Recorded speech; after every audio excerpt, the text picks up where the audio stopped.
వర్మ గారు వినిపిస్తుందండి? వినిపిస్తుంది. ఓకే, ఏంటి జగన్మోహన్ రెడ్డి గారు ముప్పెటి దాడి వీడియోస్ తోటి ఇమేజెస్ తోటి కూడా మీరు చేసే తప్పులు, మీరు చెప్పే అబద్ధాలు ఇవన్నీ కూడా ఇవి అని చెప్పి ఆయన డైరెక్ట్గా గంటల తరబడి మీడియా ముందు మీ చిట్టా అంతా విప్పారట. ప్రజలందరూ ఇప్పుడు జగన్మోహన్ రెడ్డి గారి వైపే చూస్తున్నారట. ముందుగా మీకు ప్యానెల్లో ఉన్న మిత్రులకు అలాగే 99 టీవీ వీక్షకులందరికీ గుడ్ ఈవినింగ్ అండి. చాలా మంది నిద్రపోతా ఉన్నారు సార్ జగన్మోహన్ రెడ్డి గారి ప్రెస్ మీట్లో.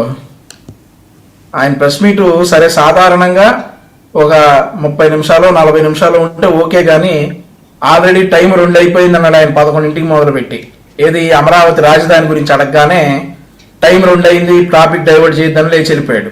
అంటే ఆయనకే బోరు కొట్టేసింది, ఇక సాలరా బాబు, ఇక జనం నన్ను ఏమనుకుంటారు ఏమో అని చెప్పి ఆయనే బోరు కొట్టి లేచి వెళ్ళిపోయాడు. సార్ నెలకోసారి బెంగళూరు నుంచి రావడం సార్ చార్టెడ్ ఫ్లైట్లో 4 గోడల మధ్య 4 సెలెక్టెడ్ జర్నలిస్టులను పిలిపించుకొని 4 గంటల పాటు ప్రెస్ మీట్ మాట్లాడి ప్రభుత్వం మీద అక్కసు వెలగట్టడం అనేది జగన్మోహన్ రెడ్డి గారు నేర్చేసుకున్నారు. ఇక ఆ తర్వాత ఒక అబద్ధాన్ని 100 సార్లు చెప్పి నిజం చేయాలనిపించుకోవడం జగన్ రెడ్డి సిద్ధాంతం. సార్ ఈ మధ్యకాలంలో వచ్చినటువంటి సిద్ధాంతం ఏంటంటే ఒక అబద్ధాన్ని 100 సార్లు చెప్పి అదే నిజమని రుజువు చేయాలనే ప్రయత్నం జగన్మోహన్ రెడ్డి గారు ఇప్పటికైనా మానుకోవాలా.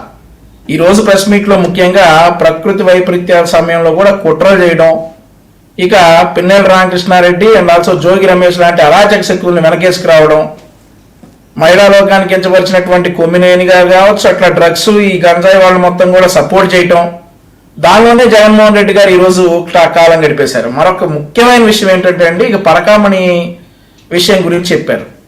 పరకామణి విషయం గురించి చెప్తా ఆయన ఏమంటారంటే, ఏదో 9 నోట్లు అవి చూస్తేనేమో 72,000, దానికి ఆయనకి 14 కోట్ల రూపాయల ఆస్తులు రాయించుకున్నారట టీటీడీ వారు.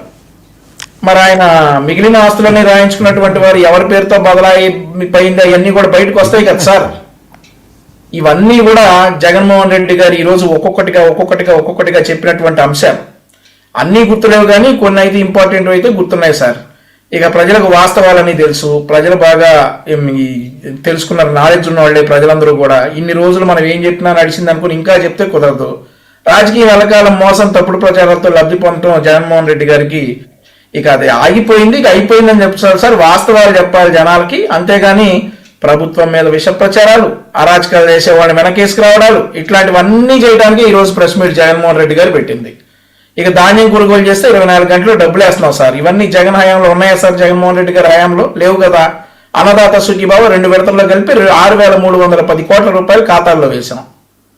సో ఇవన్నీ మరి ఆయన కనపడమేమో జగన్మోహన్ రెడ్డి గారికి, అవన్నీ చెప్పరు సార్. మెగా డిఎస్సిలో సార్ 16,347 టీచర్ పోస్టులు భర్తీ చేశాం సార్ మేము వచ్చినటువంటి సంవత్సరంలోనే.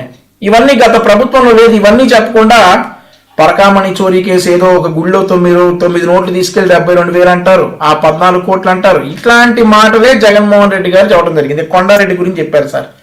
వాళ్ళ పార్టీలో ఉన్నటువంటి విద్యార్థి నాయకుడు గాంజాతో అడ్డంగా దొరికితే అది అక్రమ కేసు అంటారు. ఈ గాంజా వాళ్ళని కేసుకు రావటం, పరకామణి కేసు గురించి మాట్లాడటం, ఇవన్నిటికీ జగన్మోహన్ రెడ్డి గారి ప్రెస్ మీట్ ఈరోజు వేదికై. సో ఏదైనా నమ్మేటట్టు ఉండాలి చెప్తే. అవన్నీ ఏమి లేకుండా ప్రభుత్వం మీద బురద చల్లడానికి మాత్రమే ఈరోజు జగన్మోహన్ రెడ్డి గారి ప్రెస్ మీట్. బురద చల్లటం, ఆ బురద ఆయన మీదే పడుతుందనే విషయం ఆయన గమనించాల.